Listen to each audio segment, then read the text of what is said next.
Hey marketers, Bren here with a new video. In today's tutorial, what we're discussing is how to improve your click-through rate, which is super important because it has a direct impact on the CPCs that you pay within Google Ads, which obviously has a direct impact on the cost per conversion that you're able to generate with the Google Ads platform. Also, don't forget, if you find today's video valuable, smash that like button. It really does help within the YouTube algorithm.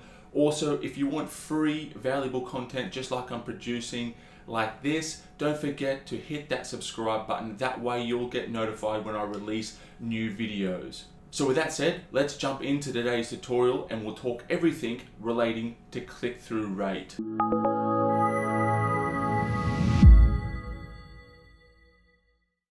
Okay, so here we are at my computer. Now the first thing I want to touch upon is just how click-through rate has a direct influence on your CPC, which has a direct bearing on the cost per conversion that you're paying. Obviously, if you're paying a high CPC, you're going to be paying high conversions. And if you can cut down that CPC cost while keeping the exact same conversion rate, your cost per conversion will drop, which is fantastic for you because it gives you so much leverage in terms of being able to scale, get more conversions if you're being hamstrung by budget considerations at the moment. There's just multiple reasons why improving your quality score is fantastic, and the click-through rate is a huge portion of that. Some people think it's as low as 30%, some people think it's as high as 60%. To be honest, everyone's a little bit unsure where it is, but it does have a pretty significant influence on quality score. So what we have here is a little table of just a purely hypothetical situation. We have advertisers 1 through 4, and if you've seen my video on how to improve your quality score, you would have already been through this table really quickly, but I'm just going to touch upon it because I feel like a lot of people are not quite sure how this is all calculated, and this is just a wonderful example to really hammer this home really quickly. So we've got advertisers through 1 through 4, we've got max bids. This is the bid someone's bidding upon a set of keywords within an ad group, or the bid is managed at the keyword level or at the ad group level. There's some variation there depending upon how you manage your campaigns. But nonetheless, we have $2, $4, all the way up to $8 bids. We have quality scores ranging from 10 through to 1. And we can see advertiser 4 is bidding a lot higher, but their ad rank is less, which is directly influencing the cost, the CPC that they're paying. So we can see here that the ad rank of the person below you, so we've got 16 if we're advertiser 1. So we've got 16 divided by 10, which we can see here, plus 1 cent equals $1.61. Now we can see here advertiser 2, 3, and 4 are all bidding more than advertiser 1, but their quality scores are significantly lower, which is leading to a lower ad position, a lower ad rank, and an increased CPC. Now you can pause the video here and just have a really quick look at the numbers and how they work out. Now, how is ad rank calculated? It's just the bid amount times the quality score. That's your ad rank. Quality score is made up of a couple of different factors, and if you're interested in quality score, I urge you to go and have a look at the quality score video, which will feature a link in this video right now of that quality score video that will just appear somewhere randomly in one of the top corners. Okay, so moving through the quality score and how it's all calculated, the direct impact on CPC, how can you really hammer home that CTR, that click-through rate, and get some significant wins and dropping down that CPC? Now I've got a fantastic amount of tips. I think it's 14, I should know the number, but I think it's 14 or 13 or something like that, tips that will drastically improve your click-through rate. I'm going to go through these pretty quickly. I've got examples because I believe in practical advice, really how-to kind of stuff, and showing you what to do, how to do it, and why to do it, all that kind of fun stuff. So what we got first off, and this is the biggest thing that I see with new clients that I take on, campaigns that I audit, and things of that nature. Just this is one of the most common problems, is the incorrect structure. And I have a video on structure that's been viewed 20,000 times, or over 20,000 now, and it's helped a huge amount of people. People are always reaching out, and what I want to do is just, if you're interested in structure, a link to that video will appear around this video, of course, but I just want to show you really quickly how accounts can be better structured in order to serve better ads in terms of relevancy to the keywords that they're most applicable for. Now that probably sounds a little bit convoluted, but when you see the example, it'll really hammer that home. But just a few tips just before we get into that example. Keep your ads relevant to the targeted keywords in your ad group. Now that's really important, and you'll see why in just a moment. The more granular your structure, the better, because you'll have better control of which ads are showing for what types of keywords. So therefore you can match your ads to the intent behind the keywords. That's a big problem I see, and that's all related around the structure that you're using. Another huge big problem is match types. I've got a match type video as well. I feel like I'm just hammering home my videos today, and I apologize for that, but I'm not trying to sell you anything. So it's all useful information. But if you're not sure about match types and how they relate to your Google Ads campaign, because I see this problem all the time, people using a broad match. I mean, just like pure broad match, and just messing up their campaigns, wondering why they're not getting at least an okay return on investment. It's because of the match types. And the example here is written there, so just to remind you that to go through, or for me to remind me to go through the example. So let's just have a look at the example of how to structure things more correctly. So here we are in just a real makeshift Google Ads campaign. This is not live in any way, shape, or form. This is purely just created for this whole account's created just for these videos. But let's just say hypothetically we're bathroom renovations, and we've got well, you wouldn't use this naming convention, but I'm using this as an ad group, bathroom renovation for a relevant keyword phrase, and this one is a more typical incorrect way that I see. And let's just have a look at a few aspects. So if we go into this relevant keyword ad group, we can see that an exact match keyword has been added. Now, bathroom renovation location, you wouldn't have location, but you could just hypothetically plug in where you live. So bathroom renovation Houston, bathroom renovation Sydney, doesn't really matter there. But then if we come to the ad section, we can just see a real makeshift ad.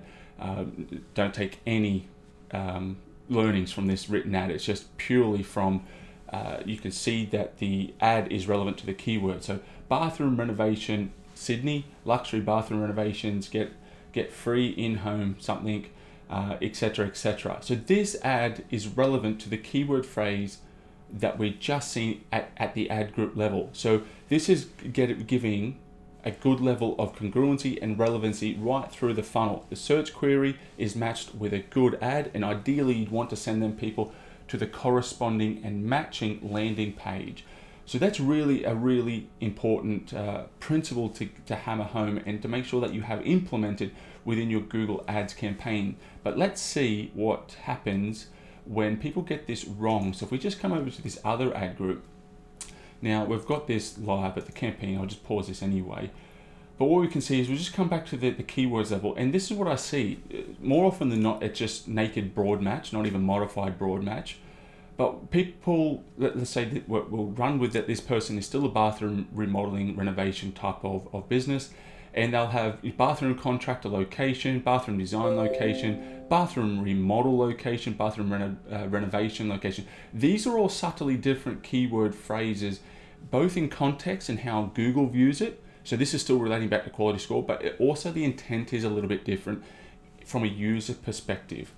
And there's also like a cognitive relevancy in some ways, and I'll speak about all three of these factors right now actually. And the way that this works is let's look at Google context relevancy first. So bathroom contractor location, someone has a cognitive fixation, they're set on that this is what they've typed in, so they want something relevant to what they've typed in, because it matches what's happening internally with them. And what I mean by that, yes, bathroom contractor location, bathroom contractor, Sydney, Houston, doesn't matter, bathroom remodel or bathroom renovation, loosely all the same things in human context, but not within Google context. So ad relevancy drops off, quality score drops off, ad rank drops off, CPC increases, not the desired outcome. Obviously, bathroom design, Sydney, Houston, design service is different to remodeling. Not only is this a disconnect from the user perspective, but also a disconnect from Google's perspective. So if we come to the ads level now, I've just copied the same ad, But bathroom renovation location, this ad is the exact same, but it's really only relevant in a really hardcore way to the bathroom renovation location keyword phrase.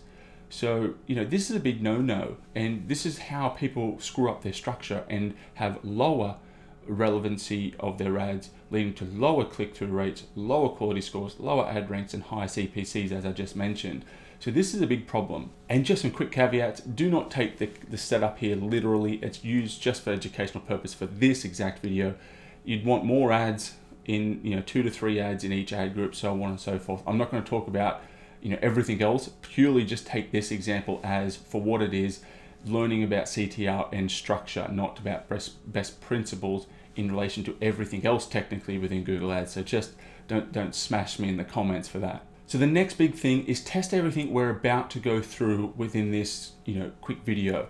So I'm going to show you best practices, but best practices don't always work straight from the gun. You need to test and tweak them. You can say the same thing in a different way and get a completely different result. So test, literally everything. Test even more granular structures. If you're using modified broad match, can you use the phrase?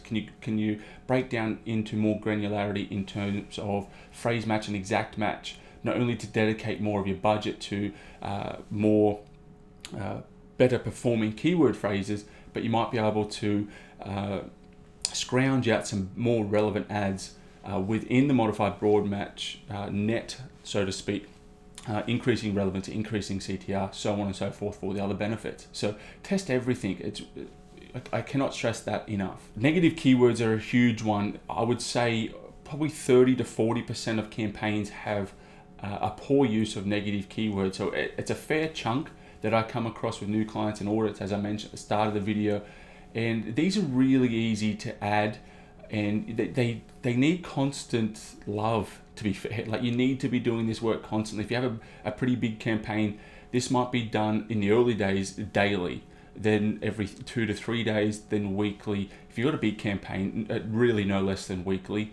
But for a lot of campaigns that are spending less than $5,000 a month, you can typically do this at around the weekly to bi-weekly level once you've got through the first roughly 4 weeks. That would be because it's kind of like the 80-20 rule. You'll get probably 80% of your negatives within that first 2 weeks of the campaign being ran. That's pretty loose, but nonetheless, we'll run with that. So showing for unrelated keywords is detrimental to your CTR and overall performance, because obviously it hinders your quality score. You want to be looking at this at search term level. So getting into the search term report, what negative keywords are your ads showing for, or keywords that you do not want to be related to, or showing in relation to, and things of that nature. And I'll show you how to do that really quickly. Google are really loose now with their match types. Even exact match, they're adding plurals and subtle variations to exact match. It stinks from my perspective. I want exact match to do what it says, and that's exact match. Plurals I'm not too worried about, but having that loose little bit of variation is really irritating me, to put it quite nicely. Yeah, so less said the better about that in terms of my hatred for that.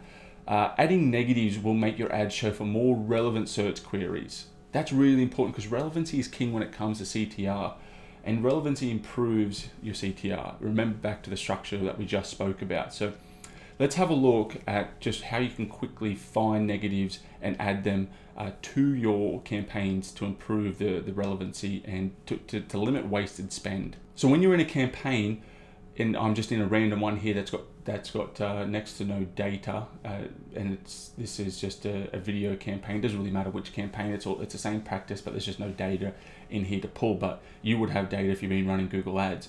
So you come to the keywords tab, whip over to the search term report, and this will fill up with all the search queries or search terms that your ads have been showing for. Now you can start to see some weird ones start to show up. So if we're running with the bathroom remodeling, bathroom renovation kind of job, we might see bathroom renovation careers, bathroom renovation jobs.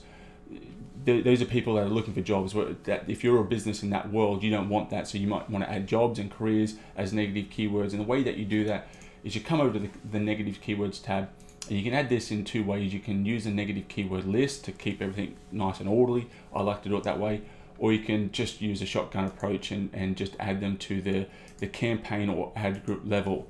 I go into in the structure video. I go in and show you how you when you're breaking down the things in a real granular fashion, that you want, if you're using kind of like broader match types, and you've got a bathroom remodeling and a bathroom renovation keyword, an ad group, you don't want remodeling ads showing for the renovation ad group and vice versa.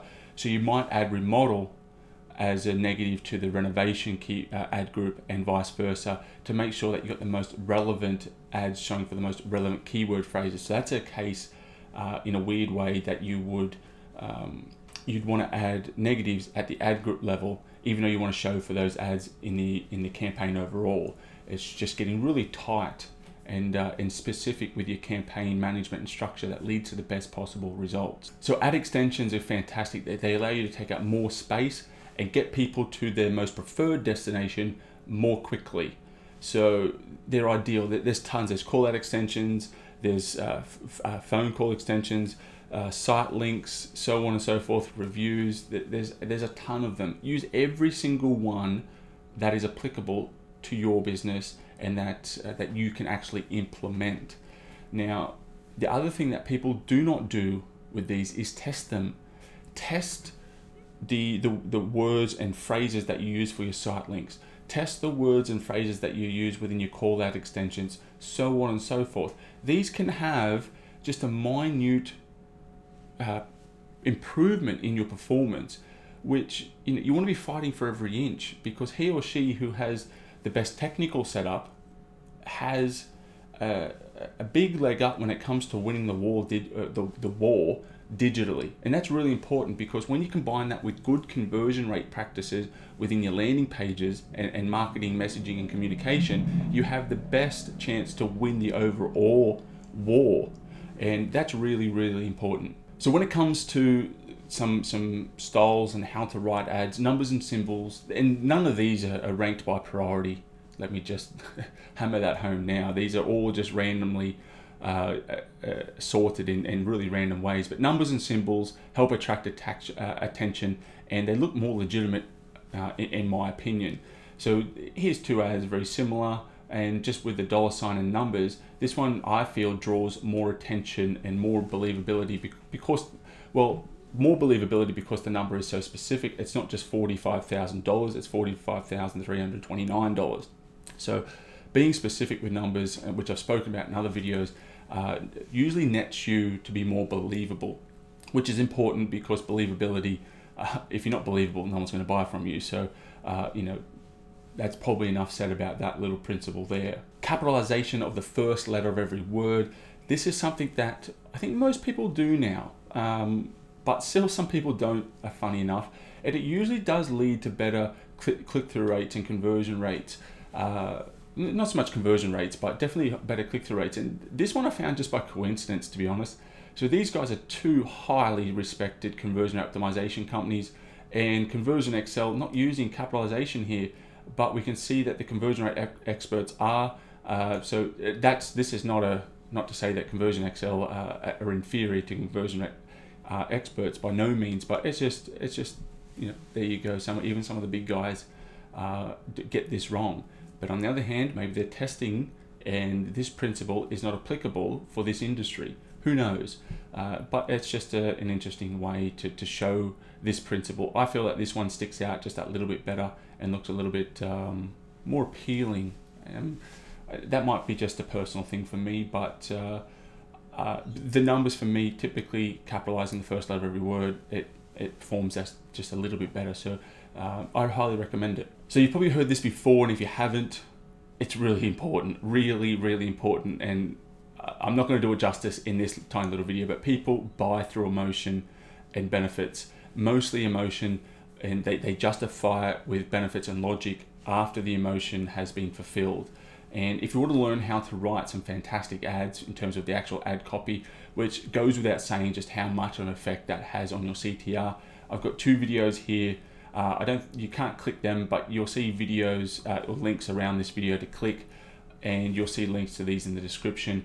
But in this video, I show you exactly how to write different styles of ads with huge numbers of examples. Actually, not, sorry, scratch that. Not monstrous amounts of examples, so a subtle amount. I had some comments of people wanting more examples, so I made this video, Perfect Google Ad Examples in 2019. So it's a nice like little 1-2 punch combo. These videos were done a few months ago, and yeah, obviously my memory is not 100% perfect, but combine these two ads, you'll have a great understanding of the theory and how to write better ads, and you'll get some inspiration here on some examples of some, some really good ads. And I poke some fun, some pretty harsh fun at some ads. So some little bit of nerdy marketing laughter in this video specifically. So another example to raise your CTR is obviously just to raise your bid. The higher position that you take up within the SERPs, the search engine results, the more attention you'll get because you're higher up the page, and the more viewing time, or the quicker you'll be viewed. So what that means is that you've got a high chance to be clicked. Kind of goes without being said. It's not the most desirable way to improve your click-through rate, because obviously it means that you're likely going to be paying more for a click. But it goes without being said, it is one way. So we'll brush past this one pretty quickly. Moving through to call to actions. So there's a whole heap of different styles of call to actions. I really should make a video about just a whole heap of different styles of call to actions, but test different call to actions. You can say the same thing in different ways, and here we've got a couple of different ones. We've got obviously a call to action like buy, green specialty, no capitalisation. That's an interesting one. So we've got that one here. We've got like a register at my, I'm not even Traboka. I don't even know why I've selected this damn ad when I can't say the name properly. Well, maybe I did say the name properly, but nonetheless. So register is kind of a call to action, not a desired one. Trying to put I think it's putting the horse before the cart. I think that order samples is a really good call to action, to be fair, and I think they should be leading before that. Why would you want to register at my Traboka when you have no real idea what they're about yet? I think that's a bit silly, but nonetheless, still a good learning there in many different ways. Next one, we've got email marketing blast from SendGrid. Try it today for free. So that's the call to action there, and we have free sign up for free. They're really hammering home the free sign up, which is kind of cool. And they've got a free trial here, so they've got kind of like the multiple call to actions in terms of numbers, but it's all the same one. Try it for free, free sign up, free trial, and as I mentioned here, they're using site links to get the person to that page really, really quickly. So this next one is doing a pretty good job of using call to actions within the site links, in my opinion. So it's Countsy. I've picked some shockers here in terms of trying to pronounce them. Countsy, I think I've got right, but I should read these before I get into the video. But sometimes I shoot from the hip. But nonetheless, we've got learn how it works, good call to action. See what we do, another call to action. See our client successes, another good call to action. Meet our on-demand CFOs. I think these guys are doing a pretty damn good job of getting people to the pages that are most desirable to the intent that they have, because sometimes you don't know the exact intent behind the keyword phrase, and that's important. And these guys are covering a multitude of different bases here, which I find which I find really cool. Now the bottom one is a car insurance direct line, easy to say, which is fantastic. And if I stop scrolling, we will see the site links just down the bottom, and we see get a car insurance quote, retrieve your quote, which is again some variations of call to actions that are highly applicable to this industry. So a couple of different subtle variations there of call to actions. Ultimately, I can't write your call to action because I don't know who you are and what you do, but this is kind of giving the idea around the principle of what call to actions are, and they do have a good impact on your CTR. Now this is a really cool one, and you'll see this spoken about in the videos talking to you about how to write better ads, is to be really a little bit controversial and contrarian to the rest of your industry or the rest of your peers that that are using Google ads. Now, it's going right against the grain. Don't forget, the landing page has to be congruent with the ad. So if you do something similar to these guys at King Kong, stop running Google ads until you read this shocking report. Warning, don't use Facebook ads until you read this report. Now, if you do this and just send it to a pretty generic homepage, big disconnect. It's severe incongruency. The person's going in there going, okay, like, there's something wrong. I need to learn something before I start this. And then they get to a generic homepage. Okay, this doesn't meet the intent that I had, clicking this ad. Big problem, big problem. So you have to make sure that your landing pages are congruent with the ads that you write. You can, I don't condone this, but I'm not going to lie and say that I haven't done it, is that you can test the water first. So you could run a contrarian-based ad, test it. If the click-through rate's a great deal higher, it probably means it's got a bit of legs in terms of an overall appeal to your market, then create the landing page. I'm not condoning that 100%, but some people, such as me, cough cough, have done this in the past. So it's just one way to test the water before you jump in. The next one, hugely important. I'd say 95% of people screw this up at some level. They don't have a unique selling proposition. They do not know why their ideal prospects buy from them. You really do need to know this. I honestly cannot stress this enough. Why should your ideal prospect use your product or service opposed to your competition or doing nothing at all? Like, answer that question. Who is your ideal prospect? How does your solution help solve their problem better than your competition? Like, this is a big question, or a set of questions to answer. Now, when you do this, you become more attractive to your ideal prospects, and you don't have to you can stop competing on price. People don't buy on price for the vast majority of things anyway. That's the biggest load of crap, because there's really two reasons why people do not buy. They do not have the money to pay for your product or service. You can't do nothing about that. Or they do not believe that you can do what you can do for them. They don't see enough proof and credibility, or they perceive you as not being specific enough. So that's the two reasons. The second one kind of has a two-part thing to it, but nonetheless, that it's really important that you get this somewhat right, and you'll be far better than most of your competitors, if not all of them. So here's just a couple of like time gone past by examples. M&M's, the milk chocolate that melts in your mouth and not your hand. People, chocolate melts when it gets hot. I live in Australia and traveled through Texas, Florida, multiple places I go to on a semi-regular basis. It's damn hot there. Chocolate melts. Doesn't melt in M&M's, which is kind of cool.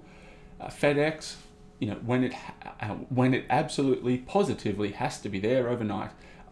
Even millennials will have heard of this, I would assume. So that's kind of cool. You get this information from sitting down and thinking about, what do your customers that you most serve, what do they want? And how are you servicing them better than your competitors? If you don't know the answer, that's okay. Go and speak to them. Like, literally pick up the phone and talk to them. Like, it's not a horrifying conversation. I do this on behalf of my clients. I speak to their customers because I need to know this to be able to create the best marketing messages.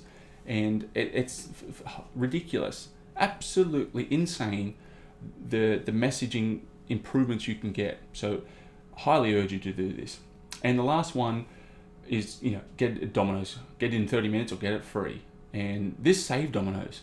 It literally saved them from going bankrupt. They analysed their customer base and realised college kids were buying a lot of their pizzas. So they changed the heuristic that they used to purchase locations to put in their pizza shops to around college campuses. Why? Because they're all smoking cannabis and marijuana, and they get the munchies. They want to eat food, and when they're high, they want food right now. They're hungry right now. Get it in 30 minutes or get it free. They don't want a good pizza. They just want food.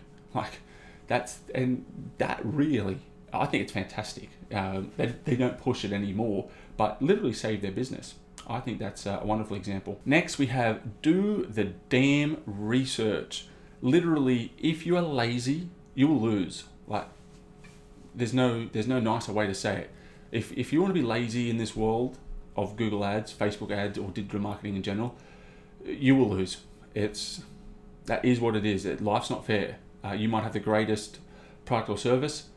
You are lazy with your digital marketing, you'll lose. It's not fair. It's not how it should be. But that's the way human psychology works, and there's just no better way to say it. You're lazy, you lose. And the research helps you. It actually speeds things up. I know it sounds ridiculous, and everyone thinks that they want to be smarter than the research, or not so much smarter than research, but they're too smart to do the research. Literally pull your head out of your backside. Like I've been doing this for 14 years, and I actually enjoy the research phase because it saves me time. The way it saves me time is that everyone likes to think that we're creative. No, that's not true at all. That's the biggest load of crap, I think, in the world. People are connective. The more you read, the more information you consume, the more you can connect different pieces of information to appear creative. You create something by connecting pieces of information. And I've been reading Einstein's an Einstein biography at the moment by Walter Isaacson, and fantastic book, by the way. I'm almost finished. It's quite long, but he's fantastic within physics. But his theory of special relativity, not general relativity, special relativity, he found that from watching a guy fall from a clock tower, and so he connects, or what it would appear creates the theory of special relativity by just thinking, but no, he's connecting his knowledge of physics to an action that he saw. So I think it was a wonderful example in the book that I was able to connect to my everyday kind of life of digital marketing. So I find that kind of cool, in my opinion. Probably a bit of boring, nerdy speak there, but nonetheless. There's a whole heap of different styles of research. You can use stuff like SEMrush, Ahrefs. You can simply Google search your product or service in different locations, see what landing pages others are doing, see what kind of ads they're doing. Speak to your customers. I just mentioned this. Like, speak to them, interview them, and understand, how did they make the decision? Why did they make the decision? What did you do well? What did you do wrong? There's a little bit of a problem with it in terms of customers do like to say sometimes what you think that you want to hear. That's not ideal, obviously. So it's always good to sometimes have an external source, someone like myself, do that kind of stuff, because I can pre-frame it to say that, the client, let's say it's you hypothetically, is not going to hear this, and some real honest information comes out that, which is really helpful. There's all different types of appeals that your competitors are using. I like to set up a spreadsheet with all different types of appeals. So I'll have like emotion stuff, benefit stuff, etc., right across, and I'd like to see what all the competitors are doing through a list.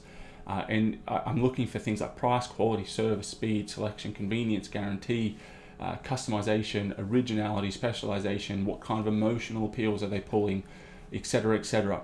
And it gives me a little foundational base to pull from in order to make my ads. And this serves a lifetime. Like, this is why things make you, this is why I can get through work much faster and far better, because I'm not sitting there trying to think of the theory of special relativity. No, I'm connecting pieces of information. Oh, you do so much better, so much better. So next we have RLSA, which is remarketing list for search ad. It allows you to bid more for people who have interacted with your website in the past.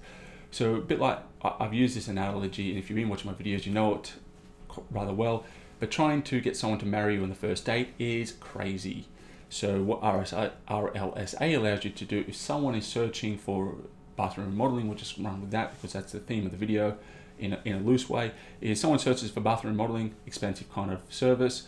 It can be 5,000 up to 45,000, usually fits somewhere in between there. Some are more expensive, obviously, but people do research. So if someone visits your website, leaves, and then searches for bathroom renovations again, they've already seen you, they will think that you're bigger and better if you come up to the top. Now, what you can do with RSA is say to Google, if this person comes back using any of my search queries that I'm targeting, bid 30% more, as an example, and you will bid 30% more, which will put you up higher in the search engine listings, which means that you're more likely to get that click, and because they've interacted with you in the past, means they're more likely to convert, which is ideal. And now it sounds like you're paying for a double click, which you are technically, but you are dealing with someone who is predisposed to completing your desired action. So your customer acquisition cost actually drops because you're not going to spend that money on someone who doesn't know you. So I know that sounds a little bit strange, but RSA is incredibly powerful, and I would say 8 or 9 people out of 10 don't use RLSA to their detriment. So use it and you'll have one leg up over your competitors. So next up we have the countdown timer. You can smash this URL, it'll be in the description below, and that'll take you to this page and showing you how to set that up. It essentially allows you to count down sale times and give you that sense of urgency with your ad. It's a pretty cool feature, especially with Christmas. I suppose, I'm not sure when you're going to be watching this video, it'll be around for a lifetime, but this video is in the lead up to Christmas. It's now, I think, early 11th of December or something like that. So you could have a countdown timer relating to a Christmas sale, or when packages, if you're in that world, will be finally your last chance to get a package delivered before Christmas. That's what I should have said more clearly from the outset. But if you're interested in using countdown timers, in the description below there will be this link directly from Google, and you'll be able to learn how to do that. But there is a better way to improve your click-through rate and your overall digital marketing, and that is to hit me up for a free marketing audit, or potentially even work together. I work with a whole different range of people around the world in various different industries, and I love what I do. I don't feel like I sell too much in these videos at all, but if you're interested in having a chat around your digital marketing, there's no fee, there's no obligation, it's completely free. You can come over to my website at brenhamel.com. There's a link in the description below. You can come down, smash this big button here, fill out your details on this page. You and I can have a conversation about your marketing. I'm not going to try and sell you anything. If we work together, great. If we don't, great. I just probably too much love to talk about marketing, as you could probably sense from these videos.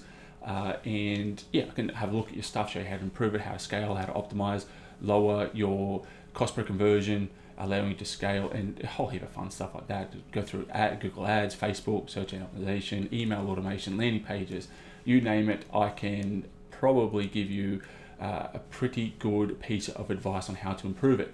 Also, a great way that's 100% completely free to improve your marketing is to smash that subscribe button and to smash that like button for this video. That way you will get constant updates on when I'm releasing really highly valuable information just like this.